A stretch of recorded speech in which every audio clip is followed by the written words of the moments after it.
My pregnancy was the most discomforting thing. This is a lot of water. Wow.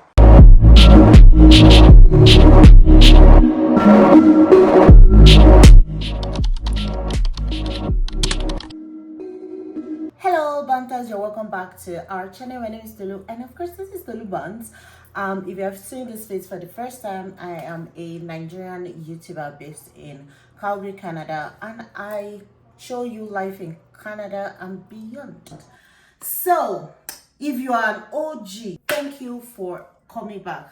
Even though I have not been super consistent, life has been happening.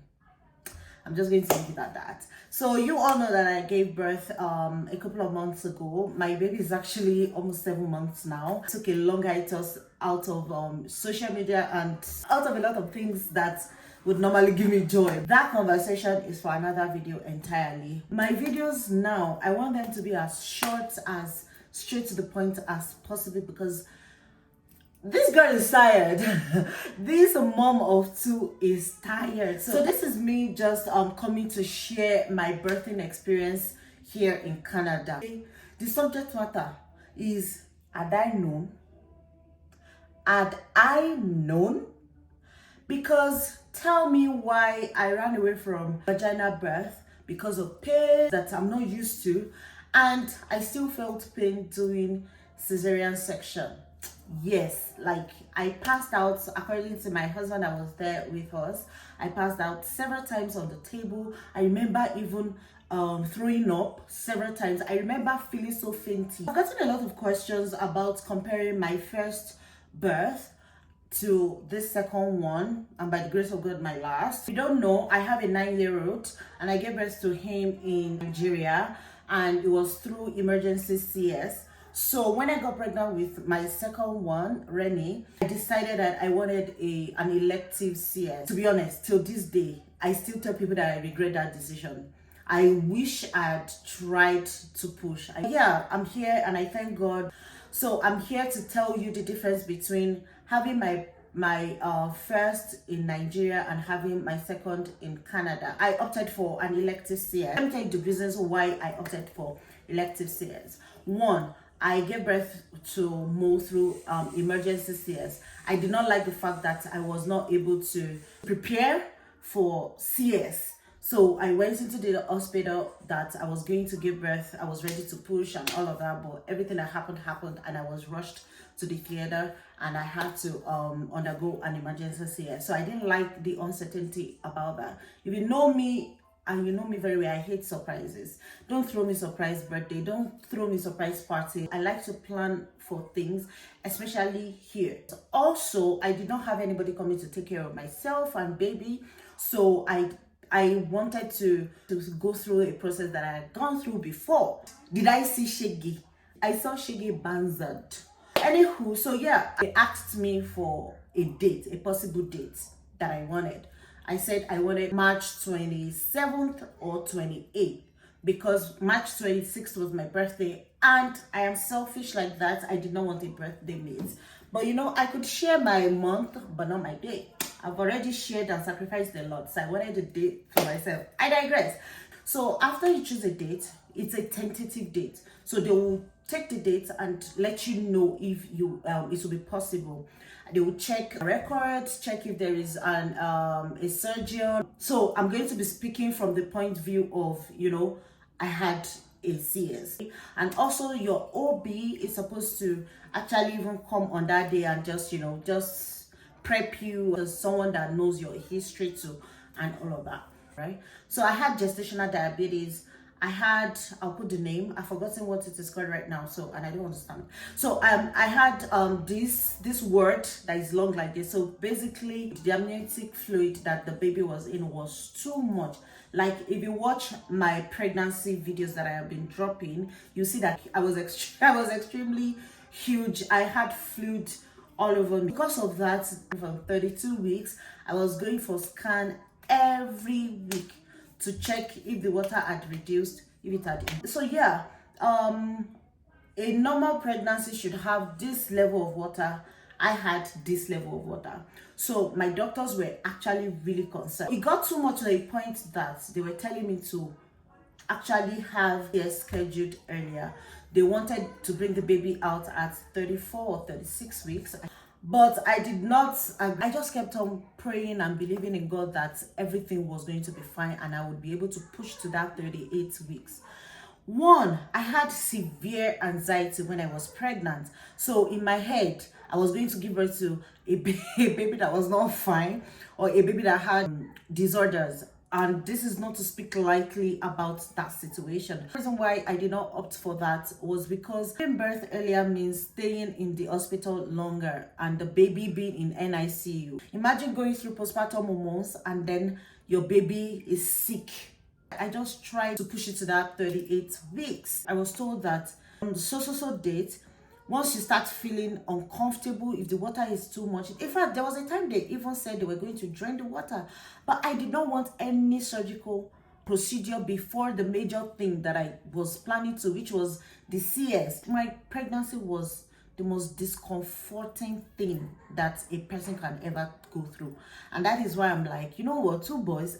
I have tried, mom of two nations. All of you, my friends that have girl babies or girl children, I'm going to be living my girl mom life through you guys. I was told, you know what, once you feel any way, if you feel like the water is too much, you're not able to eat, you're not able to sleep, which I was already feeling, do you understand, just come to the hospital. I told them they should not worry. That March 27th, if you are telling me that is available for my elective CS, that is the day that I will come and have the baby. I'm not going to come a day earlier than that. I was given a letter. I'm going to insert the letter in this video. So in the letter, it says that be ready as early as 6 a.m. If you have an older child, prepare for where they would be, because they will not be allowed inside the theater or whatever, who is going to take care of them. A night before your surgery, a nurse will call you and let you know what time your surgery has been scheduled for, and to let you know not to eat.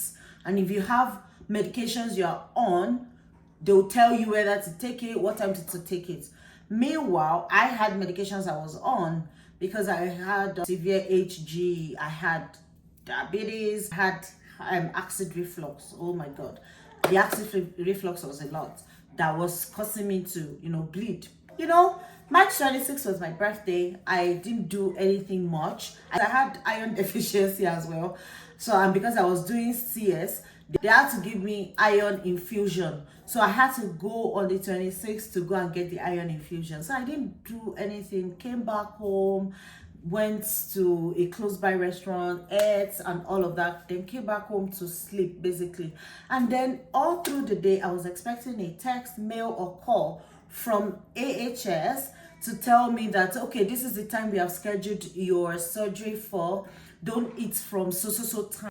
Throughout that day, through the night, I did not get a call. So on the morning of 27th, like around 9 a.m, my son came to me, because we had already made the arrangements for Momori, the person that he will stay with. So he didn't go to school, so he was already excited that baby is coming, blah blah blah, all of that good stuff. So and then he now comes into the room and he sees me just lounging on the bed, like, mommy, are we not going to the hospital again? Is the baby not coming today again? And I had to explain to him what was happening, and he was like, you know what, mommy, just call them. What if you just call them? Maybe they forgot to call you. The reason why I was so excited to even do elective CS was because I had my CS in Nigeria, and we know how Nigeria is, and it was quite like my experience birthing in Nigeria. It was quite okay. I used to tell people that I enjoyed my birth experience in Nigeria. So for this one, I was like more excited that that means it's even going to be better than what I experienced in Nigeria. I wish that was the experience. Imagine wanting to have surgery and you're the one calling the doctor, hey, I hope you have not forgotten about me, that I'm coming to you for you to cut into 7 layers of my belly and bring out a baby. Like, it was just a lot. So anyway, yeah, I did call 811. I spoke with a nurse and I explained what was going on, and she asked me how I was feeling at that moment and all of that. That this day, March 27th, I was almost unable to walk. It felt like the baby was going to come out. So according to what I was feeling, the nurse on the phone said I was probably in labor. I did not even know that. And I know because for Mo too, I didn't experience labor. So it's one of the reasons why I said I wish I actually, did, induction instead of CS. Like I wanted to have that experience of, the pain and this and that and that. But so yeah, I did call them and they told me that I should treat this as an emergency and go straight to the maternity triage. So maternity triage is the emergency for pregnant women. So we went there and we got there around past 9-ish because my husband woke up as early as 5 a.m. or 4. He had had his bath, he was ready, even more anxious than I was. And I don't blame him because it was his first experience. So with Mo, he was not around, he was here in Canada and I was there in Nigeria. So he was like really anxious. So, and for me, I was just so chilled because I didn't want to get to that point where I'm like, oh, this is happening. I've put my mind there and then it will not happen. Like I know how I can be. So I was just like extremely chilled. Everyone around me was like and I like that. I like the fact that I was not the one that was anxious, right? So yeah, we got there around past 9 or 10 and the nurse, and then we get there and we explain to them, okay, this is what is happening. We called 811 and they told us to come here. We're like, oh, Tolu, oh yeah, you've been scheduled for 1 p.m. to have your surgery. I said, but nobody called me. The nurse was not able to give me any tangible reason why nobody called me. I mean, like, even if they had called to say, oh, you know what, we are sorry, but you'll not be able to do it today, I would have preferred it than, just waiting and waiting. And it's like, nobody even remembered that I was a patient that they needed to attend to. That really messed me up. I did not like that a lot. Like I hated that so much because I was so excited that I'm in a good place. I'm in good hands. Like technology wise, things will go. Spiritually, we have settled things. So nothing can go wrong. So, and then they now behaving like this. It just puts me off entirely. So when we get there, we're like, oh, okay, so, but we have a lot of emergencies today. So you have to go and come back in the next 2 hours. I said, okay, no problem. My, I call her Ademi. She's my friend's sister, but it's almost like, it's not almost like, it's like a family friendship right now. So my family friend, Jane, or Ademi, or Chinwe, our house is beside, like literally 4 minutes or 5 minutes away from the hospital. So we decided to go to her house to chill there.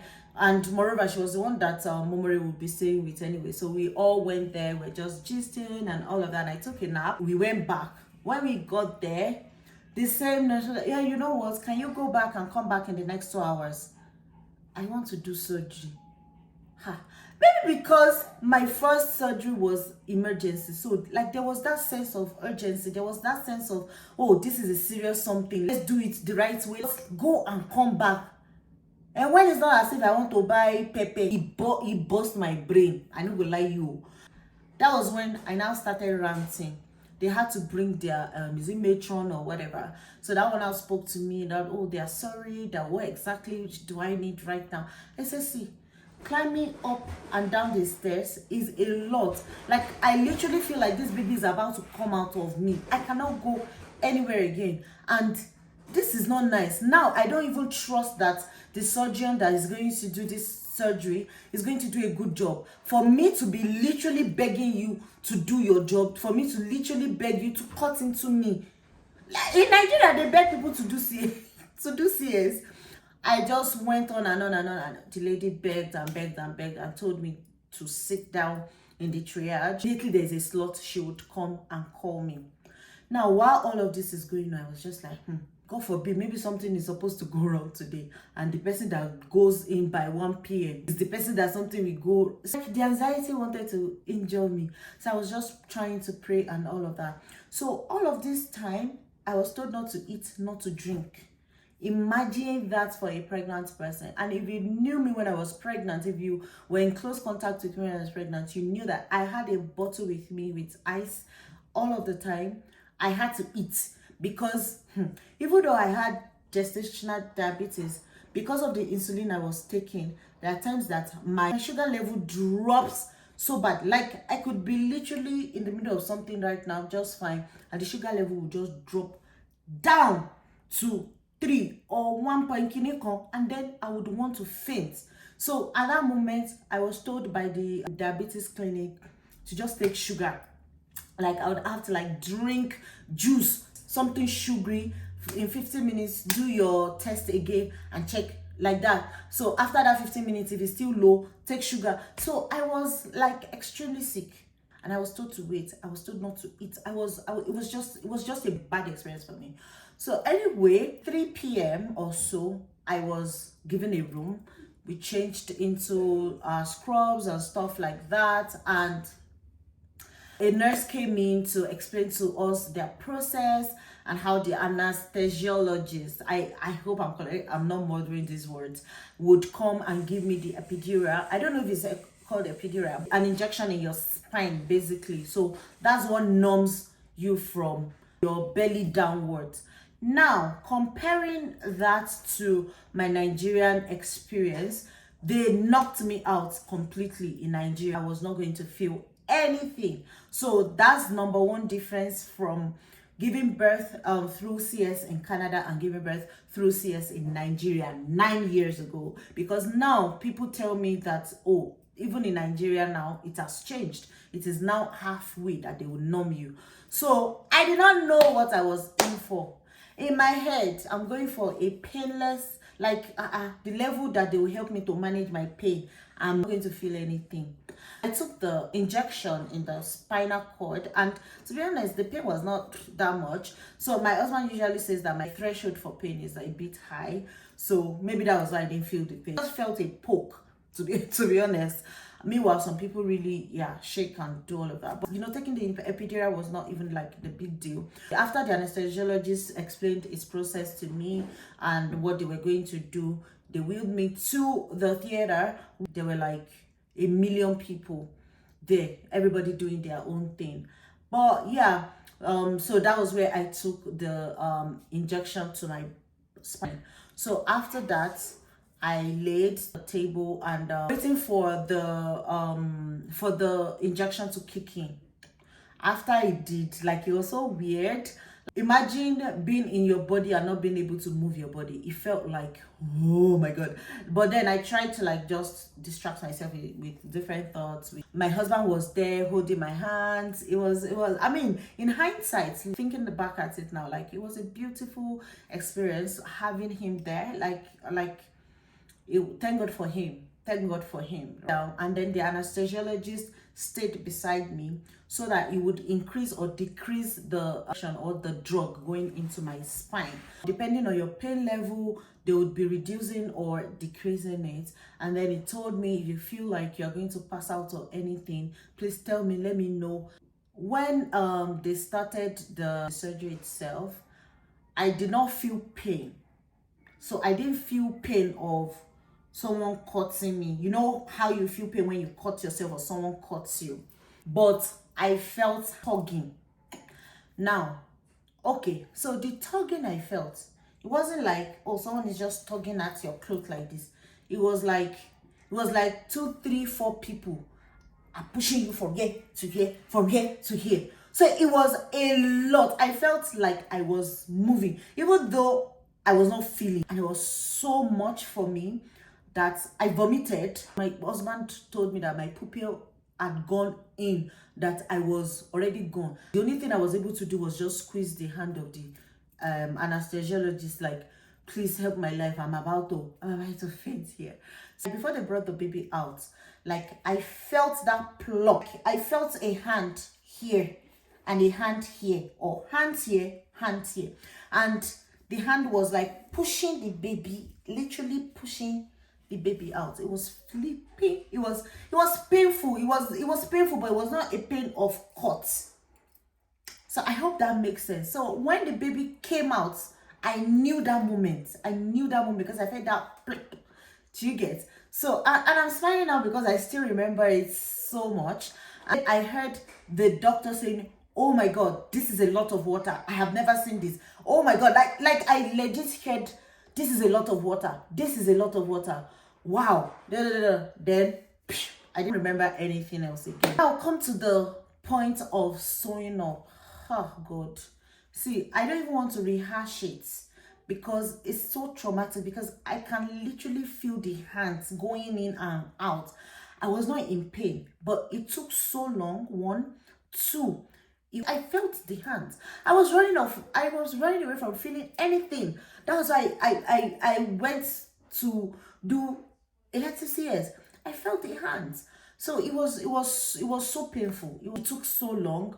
So after baby came, they did all of the, oh, do you want to do skin to skin? Of which me before, I'm like, I beg, I don't have time for all of that.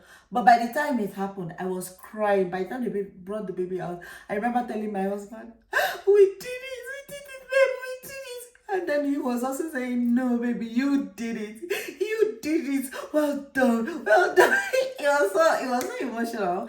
And they asked me, do you want to do skin to skin? I was like, yes, please. Yes, I want to do skin to skin. So we did skin to skin. And then the doctor was explaining to me why sewing me took a long time, or a longer time than usual. So basically, from my first surgery, I had a scarring in my bladder. I don't know what that means, but as at that time, I could not even talk because I was so tired.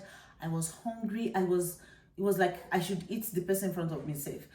So that they had to fix that. So because of the scarring, they put some blue dye inside me or something like that, so that if I pee and they see maybe liquid that is not supposed to be there, maybe blood or whatever, they will be able to, like, the blue dye will highlight it basically and let them know that, okay, something is going wrong, or the fixing they did not work. So, but thankfully, nothing of that sort happened. So I was wheeled out of the theater and I was taken to the recovery room. The recovery room, I stayed there for like maybe 30 minutes, 1 hour. I'm not sure because everything is a blow and I'm just literally trying to remember everything now. I remember that I was so hungry. That they had to bring me juice. They brought me cold chilled juice and toast. The way I whacked it down in seconds. By the time they wheeled me back into my room, I was already hungry and I was clamoring, please give me food, please give me food. And I was eating. So which is another difference between my first birth, which was in Nigeria, and this one.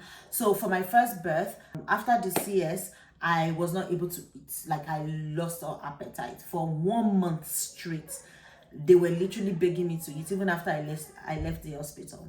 But yeah, that's another difference. So anyway, I got into the my personal room that they gave us, and nurses were coming to take care of the baby, put a lot of wires on my body, checking my blood sugar, checking my blood pressure, checking everything. Fast forward to my first walk. I was in pain. Now, to the main reason why I did this video, tell me why less than 24 hours post-op, a doctor is coming to tell me, hi, congratulations on the birth of your baby. How do you feel about going home today? How do I feel about going home after having a major surgery less than 24 hours ago? Are you shitting me right now, or are you trying to like faff with me like you are just joking? Like, she saw the look of disdain on my face and she was like, oh no, like some mothers prefer to go immediately, especially if nothing is wrong, blah blah blah. And I was like, I don't feel confident to go. I'm still in pain, like I'm in extreme pain. That was when they prescribed opioids for me. Later, a pediatrician came to check the baby and then they noticed that he had jaundice. Now, when they checked, they said he had jaundice, but it wasn't a lot. So they were going to watch it over the next couple of hours. That same day, the pediatrician said, oh, jaundice has cleared, it's fine, you'll be able to go. Tell me why. The third day, so I went to the hospital on Wednesday. I gave birth on Wednesday, 4:30 p.m. Thursday, I was told, oh, the baby's jaundice is a lot, so I needed to take blood and do some testing and do this yellow lights therapy for him, which they did, after which there was no conclusion that the jaundice had left or it was getting better. So the following day, the doctor that came to check on me was like, oh, you'll be discharged today. It was almost like they could not wait to get rid of me, which was mind-blowing. In Nigeria, when I had my firstborn, I stayed in the hospital for 6 days straight. I remember getting home a night before naming ceremony. After 5 days or 6 days, they made sure that I was fine before I left. By the time they discharged me on Friday, that was like literally like 48 hours after surgery, I was limping because I had this permanent pain by my left hand side. I was limping. I could not walk. I could not even stand up straight because it felt like there were pins in my belly like this. I held it like this and they still allowed me to go. What is the post-op care actually? No, I'm not saying that it's the fault of the nurses or the doctor or whatever, but when you have a country that has free healthcare, and I do the air quotes because we are taxpayers, so whether we say it's free or not, whether we are not paying directly to a doctor or not, we are still paying in a way. So but then when you have a country with free healthcare, like I feel like there are more people needing services than resources available. So I feel like that is where the problem is coming from, not from the healthcare workers themselves. The nurses were fantastic. Oh, the nurses were fantastic. The following months after birth, I was feeling so good that I did a basket, and then just to appreciate them. Friday, we were told that baby's jaundice had cleared, that we could go. So we went home. We were called 2-3 days after we got home. A nurse called us and told us that they would be visiting to check on the baby and all of that. When they did check, noticed that his jaundice was still there and it was even like increasing. So they told us that we had to go to a hospital for children. All of this time I had engorged breast, like it's not even engorged breast, I had mastitis or something like that, because my right breast, I was not even able to breastfeed with it. It had gotten so hard. I was bleeding on my nipple. I was not able to stand up. I was in pain from the hair on my head to the toes on my feet. I was in pain. So anyway, yeah, we went for the test, and then they told us that the jaundice was still there and it was a bit on the high side.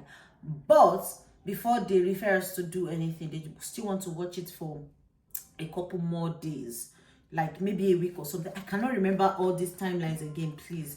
So that's, is it feeding well? I said, oh yeah, it's feeding well. So I was pumping, so it's like as at 1 week or 2 weeks, it was already taking like 80 meals, like 60-80 meals, I can't remember. So 60-80 meals. Before it was 2 months, it was already taking 110. So it was eating well. They said, okay, that is a good sign that it's eating. That means that it's going to be pooping as well. So the more it eats and poops, the more the jaundice will leave his body. So that we should just continue to feed him and make sure that we check his poop and check the consistency and all of that stuff. So on Saturday, so I got home on Friday. On Saturday, I was in bed all through. I think on Sunday, I'm not even sure with these timelines again, I'm so sorry. Like first time I went downstairs, just to walk around. I walked around, just sat down in the living room with the other people in the house, gisting and all of that. I came back upstairs to sleep. I woke up the following day. It was like I was about to die. I was in so much pain. I could not pee. I could not eat. I could not do anything. And I still had to breastfeed. Meanwhile, my husband could not take paternity leave because, I wasn't working as well. So we were trying to be, sensible financially. So he was working, but the grace he had was they allowed him to work from home. So thank God he was working from home, right? So he was able to like just come in once in a while. Hi, how are you doing? How is the baby? Da, da, da, da. Have you eaten? All of that good stuff. So he just came in and I told him, babe, like I'm not feeling okay. He was like, what's wrong with you? I said, my tummy is hurting so badly. He was like, okay, let him touch it. He touched my tummy like this. I almost passed out in pain. There was literally a bulge underneath my navel, and the bulge was now moving around. I don't know if it was the uterus or whatever, but then the bulge was so painful. He touched it. It was like, babe, we have to go to the hospital. I was like, but let me just watch. He said, no, let you just watch it. No, no, no, that's not going to work. So I mean, if I tell you that, I'm not feeling fine, I need to go and see my doctor, know that I'm about to pine, literally, because I'm like, maybe the pain will go.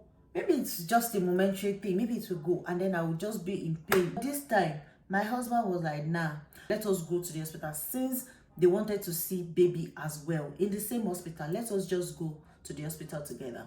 By the time we go to the hospital, my husband dropped me in front of the hospital to go and look for parking space. I got down. I could not walk. I was crying. That was how the nurses saw me, and then they brought wheelchair and they wheeled me to emergency. That's the triage. That was when they started doing a lot of tests. So at the end of the day, they found out that I had an infection, and then they had to place me on antibiotics. And that's the difference between my first birth and this one. So in Nigeria, immediately, I remember very well, immediately I gave birth, they ran IV through me. They were giving me antibiotics. They were giving me everything, pain relief. Like, it was not drugs that I was taking, it was through IV. They were giving it to me. So much that the pain management in Nigeria, I feel like, is better than here. Here, they will want to watch you with the pain kill you. It looks like you've just fainted. You're not dead yet. Okay, still continue to manage it. But in Nigeria, they would help to manage the pain more. You know what? I'm talking from my experience, right? I don't remember feeling this kind of pain. The only issue I had after I gave birth to Mo was iron deficiency, which I worked on. So the pain management for me, for my first birth, was way better than this one. So this one, it was when I got there that they thought, oh yeah, you have an infection. Then they started giving me infection medication, and then they now increased my prescription for the opioids. Opioids is like very strong painkiller. So tell me why I called the hospital like, oh yeah, my prescription for this was sent to my doctor. Can it be sent to the pharmacy so that my husband can pick up the drugs for me? And I don't know, you have to come to the hospital. I said, you say what? Anyway, I said, I literally just had a surgery 2-3 days ago and I cannot, like, I'm in pain. Like, that was how I was shouting on the phone to the nurse that picked the call. They're telling me to come to the hospital to you know what? No, I will speak to your doctor now. And then they now said the test. Oh, you can pick up your prescription from your pharmacy. Yeah. So overall, to me, it was a traumatic experience. Thank God for the support of friends and family. I think that gave me a little bit of succor. So it was a traumatic experience for me. I would not be recommending. I mean, unless you don't have a choice, you have to give birth through CS, right? So I would not, but I would not be recommending. I would not even be recommending getting pregnant, because tell me why after I gave birth, I started itching. Yeah, so that's one thing that I forgot to mention. So when they wheeled me back to my room, I noticed I started itching. I was sweating, like the sweat would just come, boom, and then go. I would be itching. They said that the sweat was postpartum hormones. Hey God, I have gone through.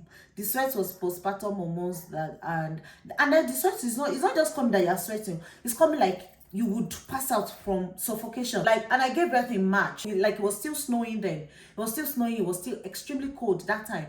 But I was hot from within me. I started itching. I was reacting to the epidural. Tolu, it's only you. I've never heard of someone that would react to epidural. I think Nika told me that she had a little bit of itching. She just mentioned it in passing. So like, I was itching so badly, they had to start me on antihistamine. So that's something that helps with itching. So yeah, that was my birthing experience.